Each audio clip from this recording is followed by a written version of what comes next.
Hey everybody, it's Jason Blaha here. Once again, it is time for a back and bicep day. And yes, I realize this is coming up late. New Year's last night. Was out still at midnight doing fireworks and stuff with some friends. So training got started a little bit later because I did have to get my sleep caught up. So we started off with weighted pull-ups. So I ended up doing 3 sets of 6 with a 45. Pretty happy with it overall. And kind of like what I had said earlier, I think I'm going to do, because I do want a separate bicep day. The more I look at it, I know I need to just keep hammering my biceps. And I do feel like at this point, they do kind of need a second day still. So I like being able to come in on Saturday mornings and hammer arms. But in the event that I get super busy and can't get that arm day in, but arm days can be done quick, right? And then I have a day off after. In the event that I can't get that arm day in, I do want to make sure that my back and bicep day here has enough training stimulus to cause some bicep growth. So what I want to be clear is that we know that moderate volumes can still produce profound muscle growth. So by doing it this way, I really am going to continue to specialize in biceps. And I know my delts need to get bigger, and I've said that. But realistically, my delts are going to get bigger. I have a shoulder day, all right? I have a shoulder day. I have a defecated shoulder day. So in that case, biceps really need to continue to be a priority. And so realizing, very similar to like what I'm doing with my chest and tricep day, what's going to cause growth? Well, if we come in and we do 12 sets of these big compounds, even if they're not amazing bicep stimulators, and they're not, there is still some stimulus. So I just need to come in and get what is like the, kind of our minimums to stimulate really good growth on this day.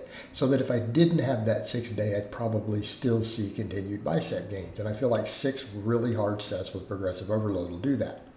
So that's exactly what I did. So we came in and we did 12 sets for my back, right? 12 sets for back, which, again, bare amount, kind of a sweet spot for me. And I'm aware that, yes, my upper body gets a little more volume than my lower. I'm only doing about 10 sets for quads, 10 sets or so for hamstrings and all that. But really there's overlap on some of that. And some of that, again, when I do more deadlifts, right? When we do more deadlifts, I actually end up getting about 12 sets for hamstrings. And the same thing for quads. It's just how many leg extensions I want to do. So we're still anywhere from 10 to 12 sets. But again, they're hard sets, and we're in that optimal volume range. But then we got to come over to the biceps and go, we probably do need more. I probably really do want about 12 sets of biceps on their own day. But again, what are we doing here? Rows. I'm no longer trying to be strict on rows. I'm just strapping up, and I'm letting the barbell row be a big cheaty exercise. And that's okay. That's okay. Do you know why? I'll tell you why. Because I have the stricter movements already, right? And I feel this in my back. So what I'm doing, the first set is always meh.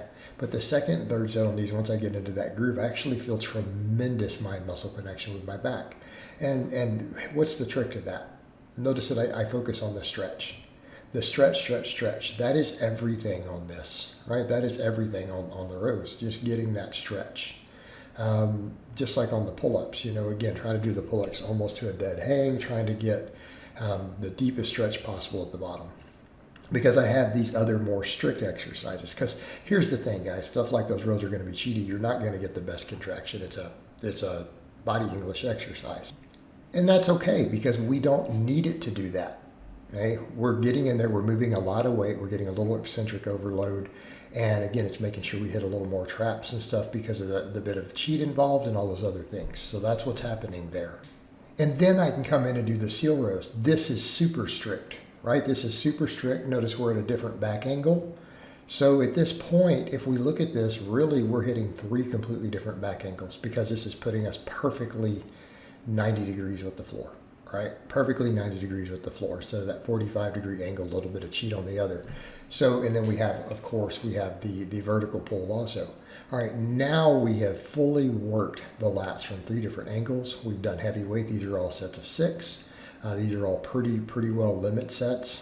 These are 0 reps in reserve. So I want to be clear on all of this. These are not necessarily muscle failure, but I do not really have another rep in the tank without getting really even more cheaty with the form. So then I go over and it's like, then we'll finish off with the dumbbell row. So this is also where I'm going to get the best range of motion. And this, again, a little bit cheaty, but not too bad. So I started off with the 115 and hit 10s and realized, oh yeah, I did 125 last week. But this felt light. Like, it's like, man, this was easy. Easy. It just pumped the heck out of it. So I went up and did the heaviest weight I've done with dumbbell rows. And you know, it felt surprisingly good. So I put another 20 pounds on. I'm like, okay, let's just overload this. Let's get to these 135s. And at this point, that's about all this dumbbell will handle. I have to go to my bigger set of dumbbells. I have 3 sets of handles if I want more weight. Because, I mean, if you guys notice, I'm pretty well at the edges there. So 135 is about all my dumbbells will hold, right? We're pretty much there. But I got sets of 6. They felt good. So here's the other thing. What do we do on this? We get a full stretch and then we bring it all the way up to the chest. So this is, again, the longest range of motion we're going to get. And dumbbells allow you to do that because they give you more freedom of movement. So we stretch all the way at the bottom and then we bring it all the way up to the shoulder or the armpit. So again, this is finishing off that last bit of finesse to make sure we're finishing every last inch of the back. Also, look, I think we're doing a little better on the loose skin. Okay, notice we're getting tighter because now that's been over in the most unflattering position. It's all tightening up. So got to be happy about that. Then I went over to curls. I'm like, so let's just do our best exercises. We'll do our big base builders for curls on this day. All right, do our base builders for biceps, and then I'll do the other finesse stuff on the other day. I'll do these same movements again on Saturday, but then we'll come in and we'll get the preacher curls and the incline curls. So what's our big ones? The base builder, barbell bicep curl. Right, because it locks us into that supine position. We come all the way down, get the full range of motion, bring it up to the face. This is our bicep base builder. And this is the heaviest weight I've done fairly strict because this is a pretty strict one. Getting 8s on this is pretty much, it's where I was last week, but this has been hard. Like this is progressive overload. So the next goal will be, can we get to 90 for these? Can we get to 95? So I want to keep these right around that 8 rep range. I don't really even think I need to hit 10 on this. So again, I want to keep it strict. So see if we can progressively overload it. But again, biceps felt good on this. Again, notice we are taking it through the full range of motion. I'm locking my elbows at the bottom for my elbow lock, which my elbows don't fully lock. People may have noticed that. And then we bring it up to the face. So we do get that second function in the bicep there, making sure that this is a big compound for the bicep still. Okay? And it is. It's a great exercise. Then we do the dumbbell curl. So then I start in the hammer position so that we also get that supine movement in. And then we finish the biceps off with this. But the same thing, like this is a heavy weight for me to use. So again, kind of got in my zone. You tell I'm worried. Look at my face. Like these are hard sets. Get in and just hammer those biceps through the fullest range of motion possible. But these are still big movements, and we'll do the more finesse movements. We'll do the finesse movements on Saturday. But again, very happy with this. Of course, I left my glasses on accidentally that set. I threw them back on to check camera, and then yeah. But everything's coming along good. I feel like I'm getting thicker. We're getting tighter, right?